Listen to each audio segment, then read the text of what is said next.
Good afternoon, everybody. Welcome to Robots and Red Tape. As always, I am your host, Nick Schutt. Happy to have my friend Daniel Schmidt with me here today. Daniel, how are you, sir? I'm doing great, Nick. I'm really happy we're getting an opportunity to chat. Yeah, this is great. I'm excited. As am I, man. As am I. We've been going back and forth with you together, talking for like a couple months now. I think you changed positions since we initially spoke, which is awesome. Congratulations on the new role. So for Thank you, everybody sir. yeah, man, for everybody that doesn't have the opportunity, hasn't had the opportunity to know you or get to know you yet, do you mind just telling folks a little bit about yourself, your background, and kind of how you got here, man? What you do? What's your story? Yeah, gladly. So thank you, Nick. First things first. Again, it's been a pleasure to go and chat with you over the last couple of weeks.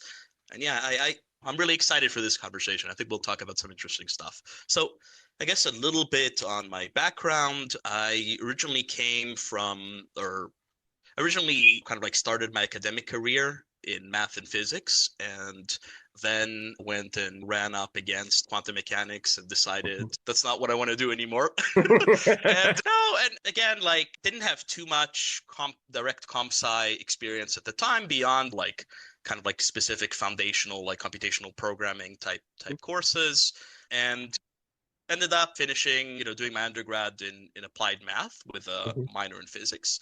And then kind of like towards the end of my undergrad, I decided that probably going and switching to a more like comp sci related direction was probably be very helpful. And that's when I shifted directly and discovered machine learning, which became kind of like a passion of mine since. So went and then conducted my master's in CS with specifically with a focus in reinforcement learning.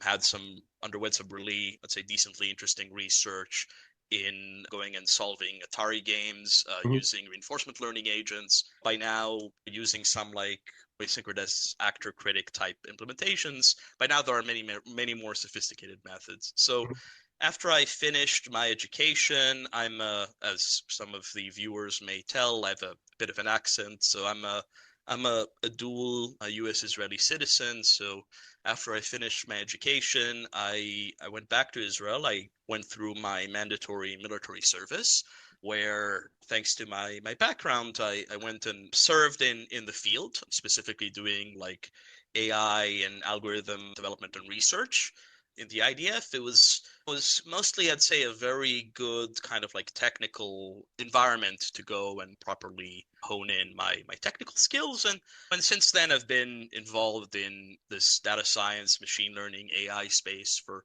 about 13 years in a couple of different domains, and everything from security to media to transportation to healthcare and now a lot in government. Hmm.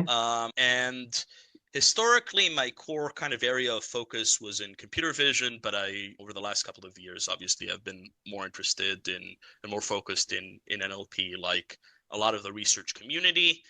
And at the moment, I'm working at Thomson Reuters Special Services, which is essentially like the government department. It's a US based like government subsidiary of Hmm. the larger Thomson Reuters.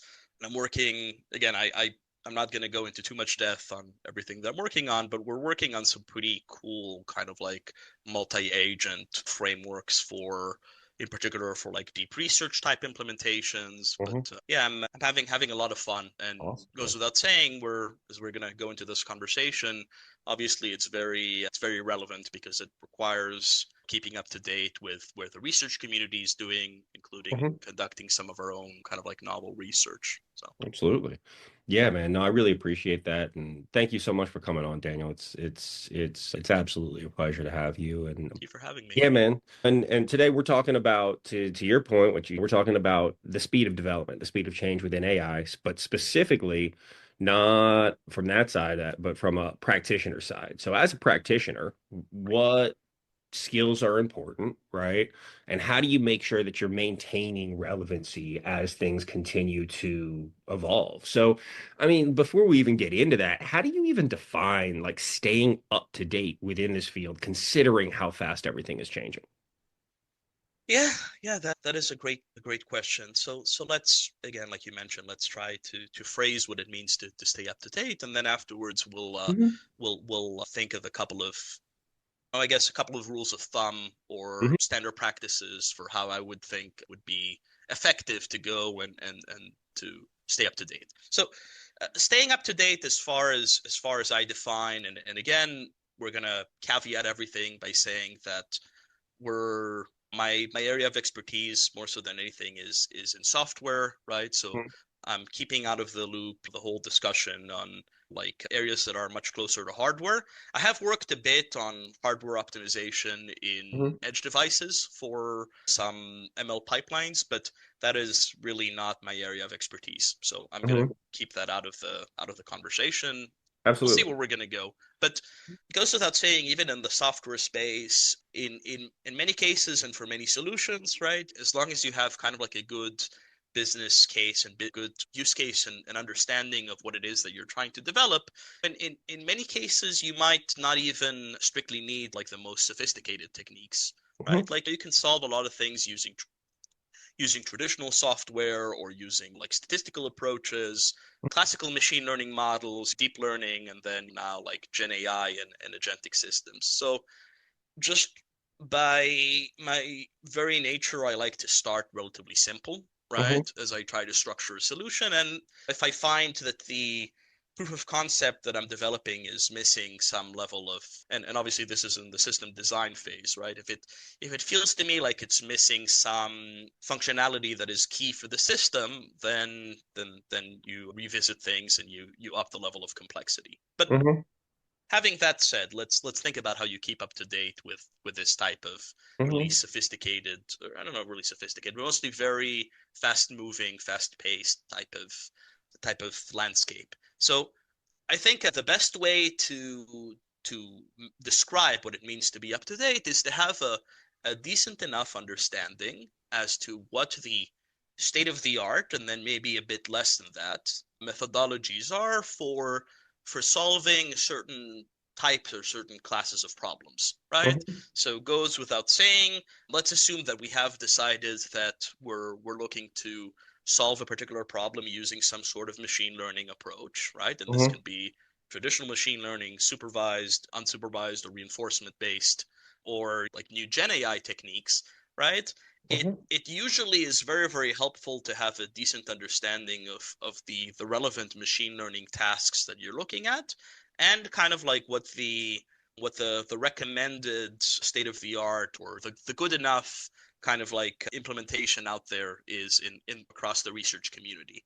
Hmm. Um, just for example, right? Again, let's start simple, right? If you're trying to identify, for example, insights from video or from images, that would mean maybe getting a good understanding of what the best or what the current state of the art is, both in research and in technical metrics in things like image classification, object detection, object tracking, and the like.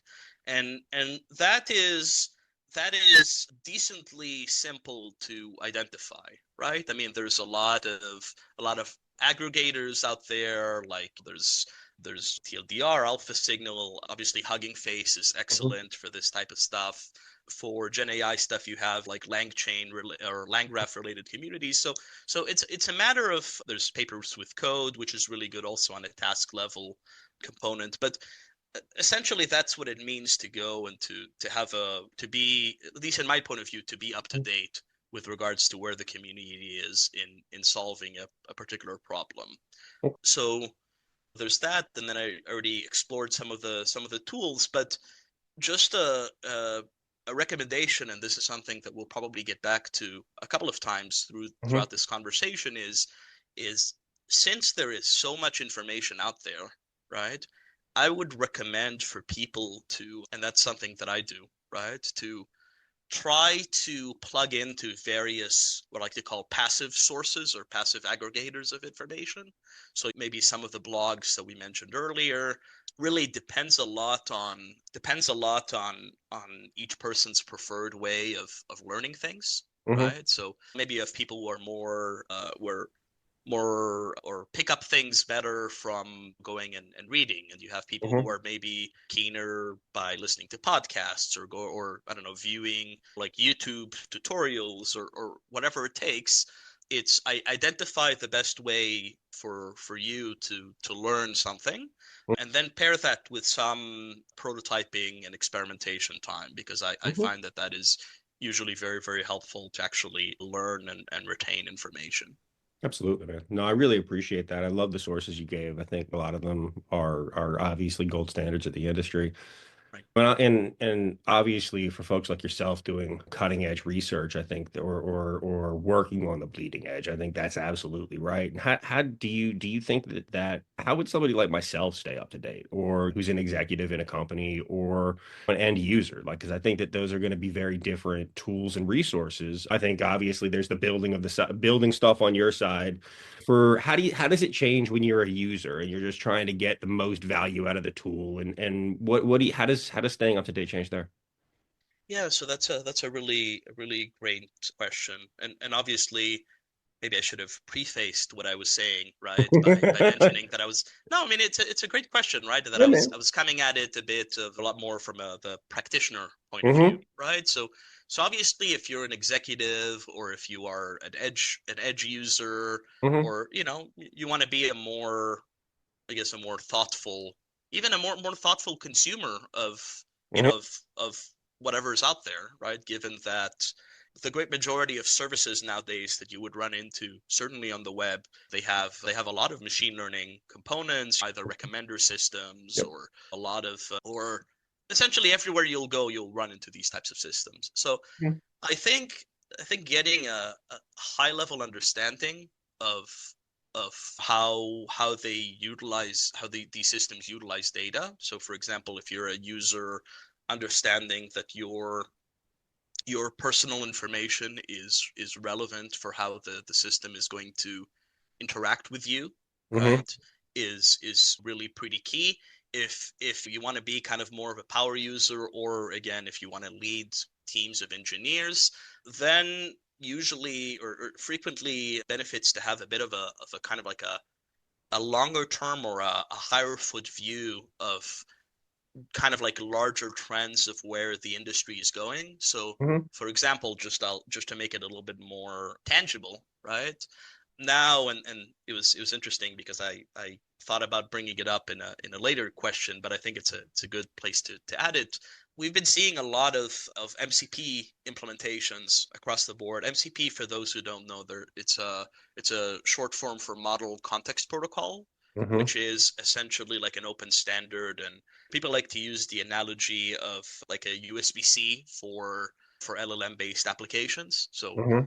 the nice thing is that it's a great bit of progress from Anthropic, where essentially the idea is to save developers the effort for to go and interact with all the varying APIs out there, Hmm. right? Which all have kind of like a different structure to interact with. But the nice thing there is these types of implementations are actually much more aligned towards the more of the end user and also the executive, because they're trying to abstract away a lot of the technical minutia and the technical details for the sake of larger scale system design, a larger scale discussion of direct functionality. So if you want to be a particular power user, in many of these cases, you can just pay for it or something like a Claude subscription and boot up like Hmm. Claude Desktop, and all of a sudden with MCPs this this sea of available and really lightweight automations that you can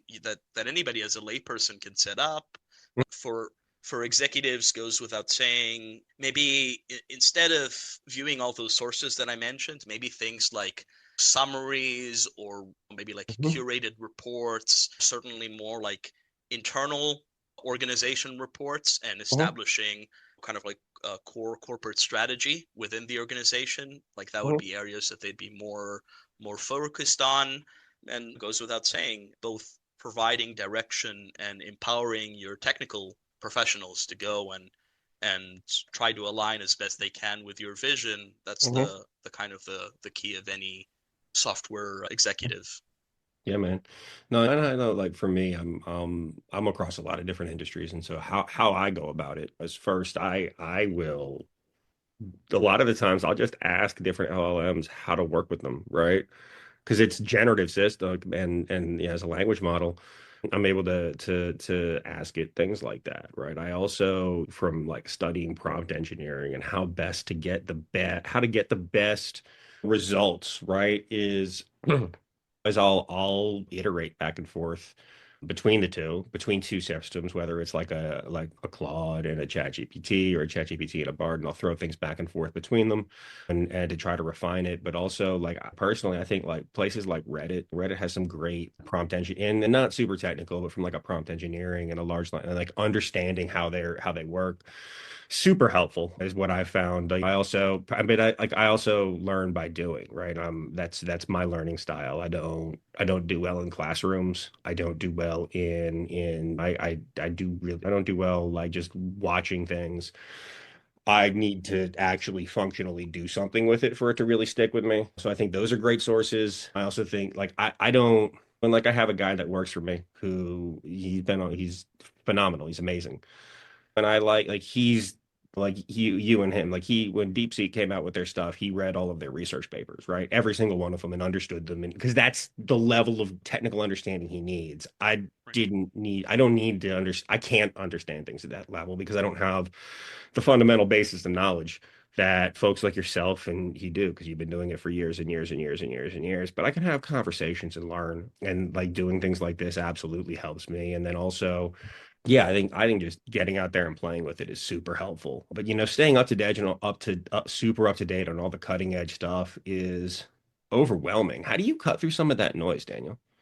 Yeah, for sure. So before I get to that, you Yeah, covered a lot of great things, Nick, and I'd like to address of them really course. quickly. So on the conversation piece, I think you're doing exactly the right thing, and also you're yeah. I mean, it, I think you get unique perspectives, and we mentioned the different personas who would Hmm. interact with these types of systems.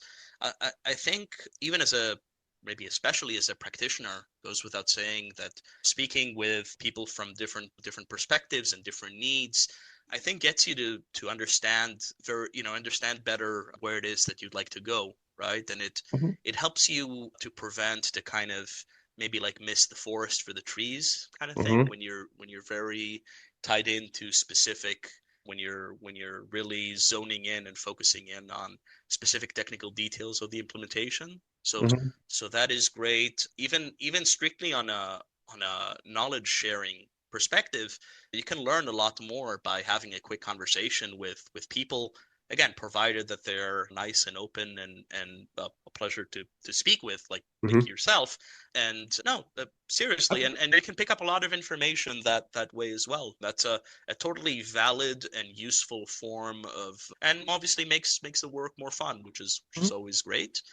On your point on prompting is 100% correct. I would recommend for people who are anybody who interacts with these systems, which I think is most people, certainly everybody who's listening in, but Hmm. just about almost everybody now, right? Just go and interact with ChatGPT or whatever other provider.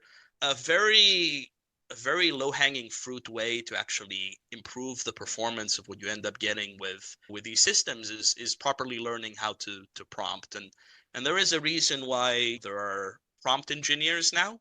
Hmm. Obviously, nobody like you, as a layperson, you don't have to get to that level, but there are very low-hanging fruit prompt templates that people can. I mean, we can share some links, but goes without saying, looking up prompt templates essentially, in many cases, it looks something like you request the LLM to identify itself as a certain persona, right? Hmm. And then you make the ask very, very clear. And if possible, you provide a couple of examples, right? It's called one shot or few shot examples. And there are very specific ways of doing that, but that ends up improving the output performance immensely, Hmm. usually, as opposed to going and asking something that's not super clear. And goes without saying, I share and agree with you 100% on the part of the staying up to date is going and getting a good sense of what each provider is seemingly focusing on. So also on my end, I work primarily with OpenAI, so with ChatGPT, and then with Claude in particular for a lot of like historically for a lot of like code implementations. I don't want to say vibe code because that's a bit of a contentious topic, but I have a coding assist set up using RuCode, which is a VS Code plugin that is set up with Claude 3.7, and Hmm. that works very, very well. Recently, I've been experimenting more and more with Gemini. They have Hmm. their 2.5 experimental, which is insane. And just a few days ago, Facebook came out. I think on Saturday they came out with Llama 4. So Hmm. we'll wait and see what the community thinks about that. So Yeah. so I just sorry for the tangents. It Okay, just man. you We're having a covered a lot of conversation, really Daniel. interesting stuff. Yeah, No, I I did as well. agree. And I think that you're absolutely right about a lot. I think that understanding prompting is huge. And I mean, personally, I haven't done a lot of the persona, asking it for specific personas and telling it to pretend you're an expert tax accountant or what have you, right? Right. But I will, like, I never ask for a final product in one shot ever, right? And so I make it iterative. And so I'll ask it, hey, do you know what this is? Right. And just as an example, right? Like I was working on some past performance documents for a proposal we put in recently. And we worked as a subcontractor Mhm. and I asked it, I had a specific contract number and I asked it, hey, do you know what this contract is? Awesome. Cool. Do you know what they did on it? Okay. How did they do this? Right. How would a subcontractor write some past performance if they had these five positions? Right. And then when you get all the way down, and then I started plugging in like my guys' resumes on it and had, all right, hey, use this to add additional color, use this to add additional color, use this to add additional color.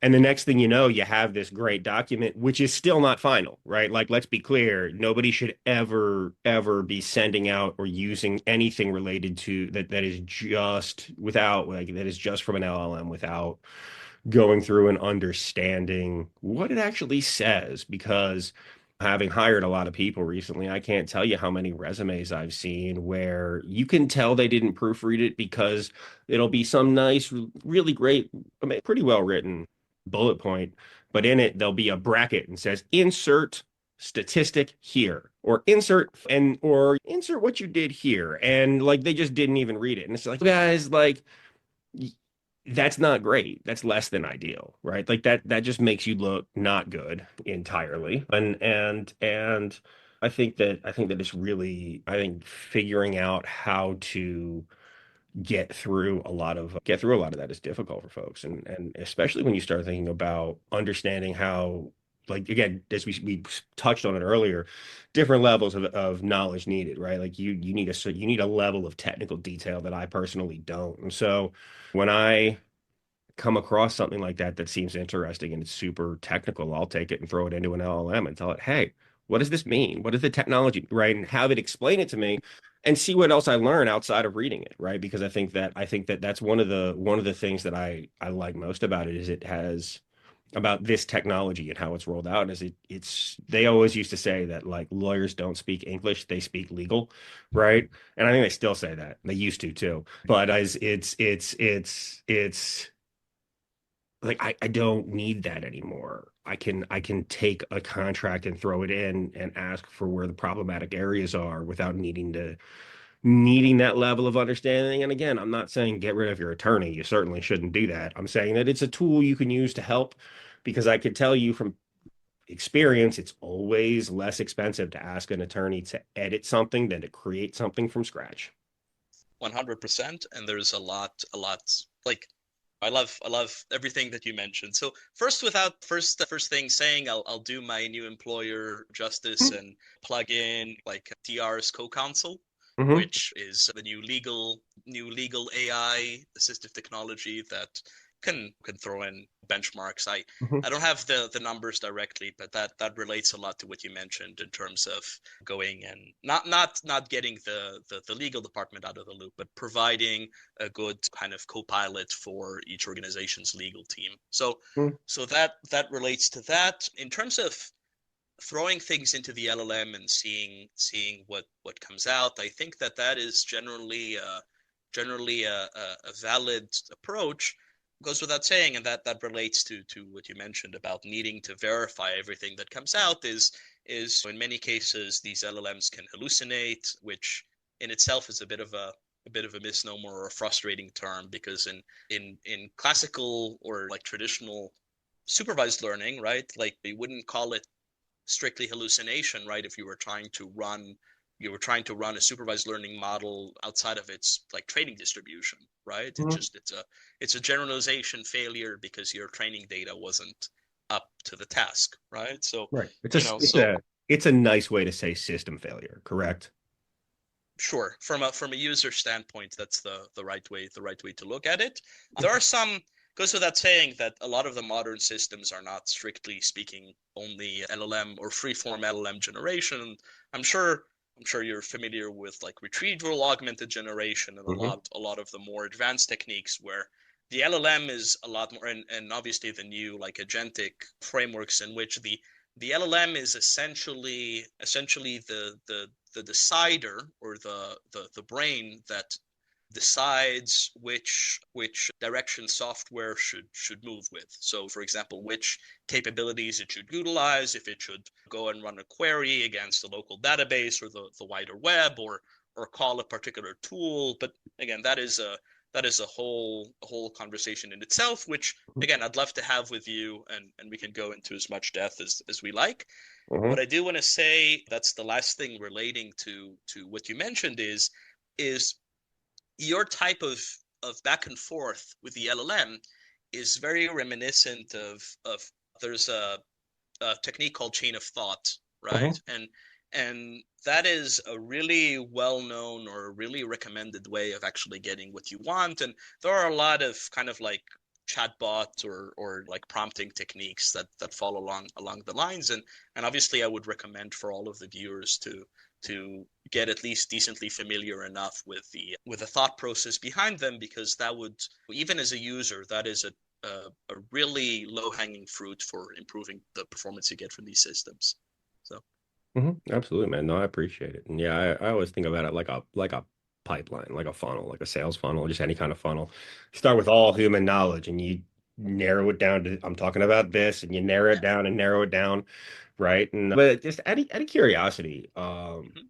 how do you balance like learning about some of these new AI advancements with actually implementing them in real world projects, and kind of how do you take the theoretical cutting edge and bring it into the real world?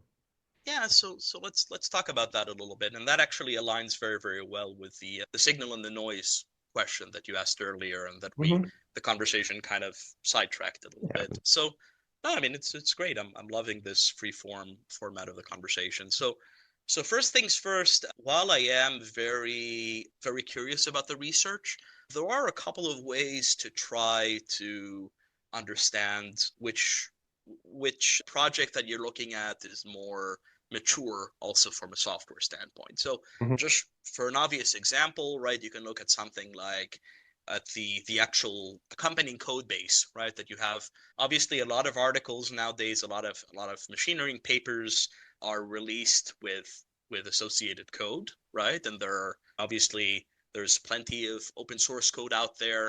It goes without saying, if the particular implementation you're looking for or you're looking at has a lot of buzz around it in GitHub, right, or the version Hmm. control system of your choice, that is a very positive sign, right? Similarly, if there is a lot of buzz around it in various professional forums, be it Stack Overflow or Medium or LinkedIn or any of these sources, that's also a really really good sign, because the best sign for a mature proof of concept is that people actually use it and interact with it. Hmm. So that I find to be very, very valuable. And alternatively, if you run into, obviously, as a researcher, if you run into some more niche or some more unique kind of like a research problem without much community involvement, you're going to be in for a rough time Hmm. in that particular problem. So So that is, I find a nice kind of like down and dirty approach to dealing with it. Goes without saying, in many cases, the actual open source starting point, usually, which you'll get to, can come at varying levels of maturity. Hmm. In many cases, if it's like an academic institution, and not gonna insult any academic institutions in particular, but in many cases, right, the accompanying code is usually, in most cases that I've seen, is usually lower quality than many of those you see in industry, right? And Hmm. again, I think it's purely because their interest is obviously is in the publishing piece a lot more than, in Hmm. actually constructing a proper software product. Then you should expect there to be a different or varying levels of effort to actually go and get your proof of concept off the ground, right? In terms of going from that starting point to actually integrating it with your organization's data and having a good place to start. Goes Hmm. without saying, if you're looking to do something like transfer learning or fine tuning or everything of the sort, then you're going to need to account for that as well. So Hmm. Yeah, no, absolutely. Absolutely. And it's really interesting and thinking about technical practitioners, right? mhm. Younger ones coming up now, right? If considering that there's first, I'm not really sure when the last time new code was written. I think that most people just get it off the internet, right? Like, but second, that part aside, second, right? With the rise of all of these coding tools out there, how should young folks looking to get into this or career change folks looking to get into this space, how should they approach the importance of understanding of being a good coder, right? How important is that as we are now, and how important do you think it will be over the next couple of years? Yeah, that is a fantastic question. And I think the answer is, I'm just, again, being honest and transparent. I think the answer is that nobody really knows. Hmm. And depending who you're going to talk to, they're going to have incredibly varied opinions. You do see some people who are very, certainly all the vibe coding crowd, who are like, Hmm. oh, all you need is to describe your solution in natural language and you can get a proof of concept off the ground and all that kind of stuff. I'm a bit less bullish than that. I will say that software fundamentals, at least from what I've seen, do matter. And more so than anything, I find that all of these tools, and as I mentioned earlier, I use them pretty much continuously, right? They mostly, at least at this point, they feel to me more like productivity boosters as opposed to engineer replacement machines. And there were a couple of projects not too long ago and it happens every so often that you have some some provider going and claiming that they've solved software engineering and they have like AI coder. I forgot the last big thing, but Hmm. there are a couple of projects now. OpenAI are looking to do probably something similar with they want to sell agents for, I don't know, for 20 grand a year or Hmm. something of the sort that can also assist with coding. But I I do think it's certainly important to have a good enough understanding of the fundamentals.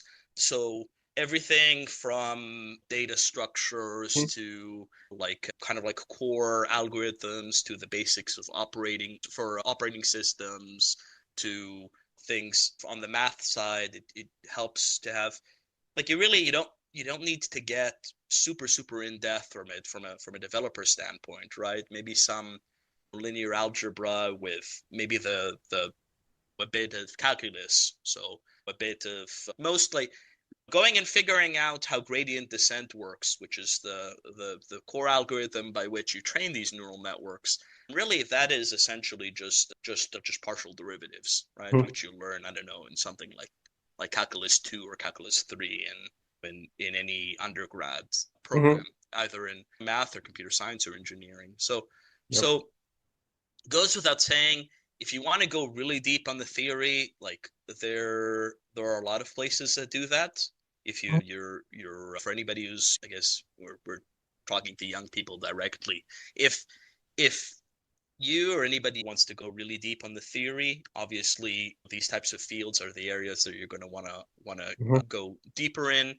But if you want to stay on the level of the practitioner, I think we covered the decent Mhm. foundation there. Yeah. Yeah, yeah. Mhm. So Absolutely. that's pretty much it. Yeah, man. So and I know you've used these tools a lot. Hmm. What, from a performance perspective, when you think about not performance of the system, performance of the code it spits out, Hmm. how does that vary based on the on how common the problem you're trying to solve is? Yeah. So that is a really great question. So as you can imagine, right? Ultimately, and this is something that, almost from a and that also relates to why in the longer term you can't replace everybody, right? I mean, goes without saying the obvious elephant in the room, which maybe I should have addressed in our last little back and forth, is there is a lot more to software engineering and to then going in and generating source code, right? Hmm. Generating source code is only, I'd argue, a fairly small component there. Things like system design and the like are still areas where the systems are not, the automated systems are not quite there. Hmm. So obviously from a practitioner standpoint, I will say that I find those areas to be more interesting. So I'm enjoying the shift in focus. I don't know if in the next, I don't know, 5 or 10 years, right, Hmm.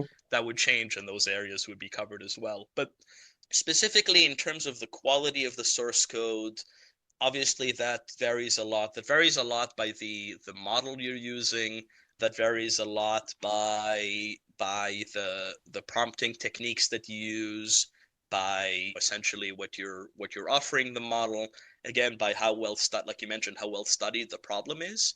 Because on some level, and everybody is innately aware of it, but maybe not always thinking about it. But these systems are trained over source code that already exists, right? So all of these providers essentially trained their systems, right, on effectively what is scraped and sometimes illegally scraped source code from version control systems Hmm. like GitHub, right? So as is perhaps maybe not surprising, right, the generated code is the model has been optimized to generate things that are similar to what it's already seen, right? So if you're looking to solve a problem that is a well-studied problem that is, or at least is similar to something that is very well studied, then you can expect to get good performance from these models.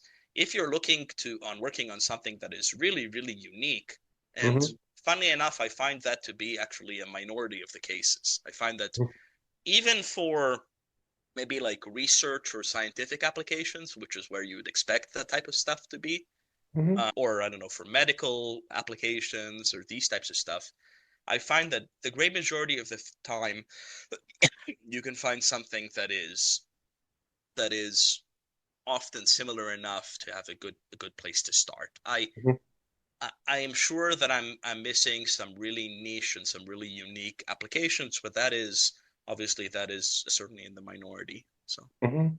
Yeah, I agree. I think that where there's a lot more out there publicly is going to be obviously trained for more of it, right? But when you start looking at unique implementations or new implementations, like a project we just did at the EPA, we just wrapped up, like nobody in the world has ever deployed this software at such a large scale and in such a complex environment. You're not going to have AI code to do all. It can help with some of it, right? There's some coding bridges, things like that. It can help with some of it, but yeah, the architecting it all is good. A friend of mine was telling me a couple months ago that he was able to get to like they're pretty good when it comes to some problems when you start asking to do like edge cases, anything that's an edge case, however you define an edge case, because that changes industry by industry, implementation by implementation. It like it'll get there eventually, probably, but it takes more time, and also you performance of the code is just not good, right? It'll take forever to load because it's working through a very, let's just say it's working through a non-traditional solution and it's trying to apply traditional methods to it. And so There's absolutely a way to do it, but it is not the best way to do it by any stretch of the imagination. It's the for folks out there that don't understand, it's the equivalent of going to a website and it taking 25 seconds to load or 30 seconds to load instead of half a second. And I don't know if you know this, but Daniel, we don't really have long attention spans in this world anymore. So 100%, my friend. Yeah, I will say, and this is, I think your point is really, really important. And again, that relates to also what we talked about in the beginning, that this might not be the best way to solve things. Just to add a bit more color to what you mentioned, right? Mhm, For things, especially things involving trying to solve things like trying to solve math problems and that type of mhm, stuff, and that's where getting the very light, low key understanding of how these systems work actually helps the layperson a lot, right?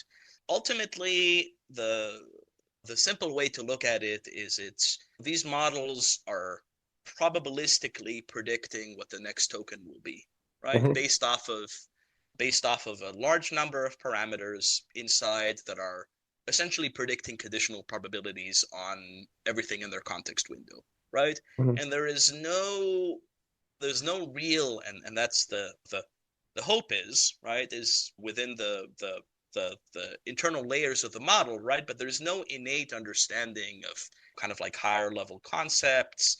That is really an unsolved research problem. You do get some thinking models which essentially just in most cases just go and do something like a chain of thought internally. So they get intermediate outputs and then think about it and then review whether the problem is solved. So you're not really strictly thinking about things in a deeper way.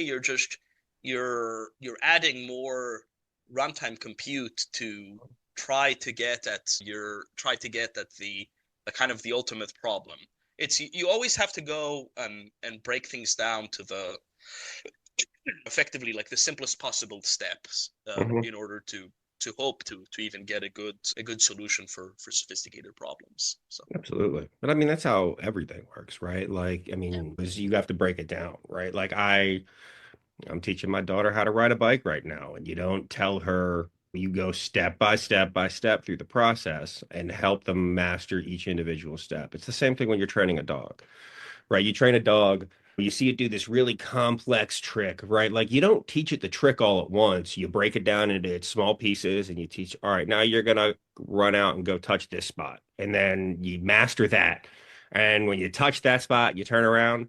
Now you go, and now you teach it you step by step by step by step by step, right? I think that that's how we all think about large problems is you break it down into small steps and you take each small step at a time. But understanding that that's how these systems operate as well is super helpful. Just out of curiosity, do you know why output from these systems is so expensive? Like where are the bottlenecks? yeah. So that is great. I will say that I have not actually properly trained a lot of these systems, and we can Mhm, talk about why that is. So as you've correctly acknowledged, Nick, usually the most expensive component of working with these LLM providers is actually the output tokens, right? mhm, So if you look at their cost, and I think last I checked, something like OpenAI is for I think it's for O1, but for all their models, right? It's something like $15 for a million output tokens, which is really, really expensive, and you go through those relatively quickly. mhm, The answer is that the generation itself is expensive, right? mhm, So you have to power, you have to go and run through the inference process, and usually, again, like we mentioned, it's one token at a time, mhm, right? So think about it, it has to go and run sequentially. But even for organizations that are more cost minded, again, it's important to that also relates to what we mentioned earlier, in which it's important to keep up to date with where the community is, because there is a continuous tug and pull between all of these providers, which are usually much more expensive. So in particular, OpenAI and Anthropic are amongst the more expensive, and then a lot more of the cheaper providers. You have open source like DeepSeek, Mistral, the Llamas of the world, right? Hmm. And really it's always a trade-off, right? Because you pay for convenience in many of those cases when you go and you run against one of these providers. You pay for convenience, and this is even before we went into the eternal question on whether to actually use one of these APIs versus self-host, Hmm. which is itself it the answer is always it depends. Hmm. Um but uh, long story short, that's a key aspect of staying up to date with things, because there's just so many moving parts in terms of cost and performance that Yep. and it changes on, I want to say, on a weekly basis, but probably more so than that. So Hmm. you might run into moments where you have a clear competitive advantage for one Hmm. provider or another. For any like system architects or system designers in the crowd, that is a very strong recommendation for setting up your systems in ways where you would avoid vendor lock for Hmm. exactly that reason. Because Absolutely. if you put all your eggs in one basket for a vendor, for one particular vendor, you could end up being stuck chained to that vendor for Hmm. whoever knows how long. So Absolutely.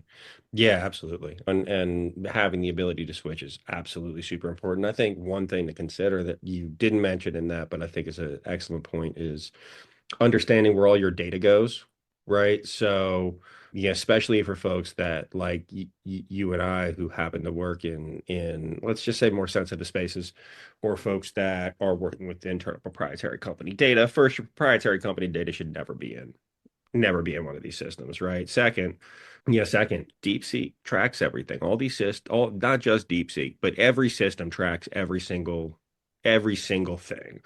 And when I say that, I mean every input, every output, all of that, all of it is tracked and held by them. And are you prepared? Like, who do you want to have that data? Like, do you want it to be hosted here in the US? Do you want it to be hosted overseas somewhere? You want to be handing it to foreign government, which it can, depending on the system and depending on who has it, right? So bear all that in mind and just be conscientious of it as you go through vendor selection. Like sometimes the cheapest option isn't actually the cheapest, right? Just because they're going to charge you less dollars doesn't mean it's not going to cost you more in the end. yeah, I think that is a really great point, and thank you for bringing it up, Nick. It goes without saying. So first things first, and I guess that just to highlight what you mentioned, we are actually forbidden from using DeepSeek for exactly the reason that you mentioned, and a lot of practitioners who are involved with the government in some ways, there are very clear limitations on which models you can use, and that is a challenge in itself, given that I mean, and again, that is also a whole topic in itself, right? Seeing like Mhm. the essentially the race between us and the Chinese on the space. I will say one last point on it. I will say there's something a little bit ironic on a lot of these Chinese providers actually coming out with and could be contributing to the open source community in many cases a lot more than like the open AIs and Anthropic and the Mhm. like. A good standalone example, I think, is Llama, which is obviously again Facebook, but Mhm. doesn't matter. So just goes without saying, to highlight your point clearly, is if you're looking to settle on a provider, make sure you have a very clear understanding of the the specific contract and the specific aspects of your collaboration. We use Azure in particular, and we use OpenAI through Azure, and Mhm. we have a specific agreement in which OpenAI acknowledges that they're not allowed to use our data for training purposes. So it's purely an inference endpoint, right? Mhm. So that said, anybody is a layperson. If you interact with LLMs, expect your conversations to Mhm. make it to some training set somewhere. Absolutely. Yeah, I Um, know. I find it. Goes without saying. Yeah, I find it fascinating as you start looking at these systems and figuring out how they're working in real time. So, obviously the Chinese government has a lot of opinions about things like Tiananmen Square and Taiwan and others. Those are just two. But when DeepSeek first came out, I went on and started obviously I didn't give them my information. I gave them a dummy email that I used. But like you go in and I started asking them like, what happened at Tiananmen Square, right? And the really interesting thing is they were figuring out how to censor it in real time. So you would actually see it would write an answer for you based on reality, and then that answer would disappear, and the new answer would get generated right there, which is like things like again fascinating, super cool to watch. Like, I mean, less cool watching them figure out how to decide what information people are allowed to have, but cool to watch them figure out how to work with these systems in real time. For sure. You Yeah, I know? mean, if there's one thing that I can commend, I think in particular Grok for, is the fact that it's uncensored, right? Hmm. So, you mentioned that type of Chinese government censorship, and it goes without saying that certainly like DeepSeek and Quen and a lot of the Chinese models, obviously just if you as a user expect them to be more heavily censored, goes without saying. Hmm. But there's also censorship on our end as well, although it's much more often oriented towards preventing kind of like offending output from coming from these systems. So I mean, everybody feel free to pick your poison. So Hmm. Yeah. Or you can just download I mean, I don't know if you can run an air gap system that's uncensored that's downloaded off a Hugging Face and built that way. But like, I don't know. Somebody might be able to tell me if that's a doable thing, right, Daniel? I don't foresee why. I'm sure again, and I've never used Grok, and I'm not advertising it, but Hmm. I'd say the one strength of it, from what I've heard, is that it's not censored. Hmm. But again, a lot of these, I mean, there are additional models that are not. Just Yeah. go in and read up, do a quick Google search on whatever it is that you want to use, and you should be fine. Yeah, man. Just out of curiosity, if you had to, for folks that are listening, if you had to recommend one habit or a couple of habits that folks have that you would say are key for developing and maintaining relevancy with AI, what are they, man? Because when I think about this and I think about it, like it's changing fast. I think the rate of change is going to continue to accelerate in a lot of areas, especially as you look at implementing it in all these different areas. So like from a skills perspective, what should we as users, power users, end users, or practitioners be doing on a weekly basis to ensure that we stay up with this? Yeah, yeah, I think, and we were hinting at it a little bit earlier, right? But let's try to come up with a template, right, Mhm. for how to keep up to date, right? Is my recommendation is dedicate structured time, right? As much as you can, right? And as much as maybe as your employer will permit, and or in many Mhm. places I'm fortunate enough to be in a place where that's encouraged, Mhm. right? Encouraged to give you time to dedicate to staying up to date with what happens in the community, to time for experimentation directly with different types of proofs of concepts. Mhm. Again, even if you can block out a couple of hours a week, right, just to get a decent amount of time to understand where things are. I Mhm. think that would do people a lot of great due diligence. If you want to work with other people, do things like set up learning groups Mhm. and work on different proofs of concepts together. That often helps out a lot.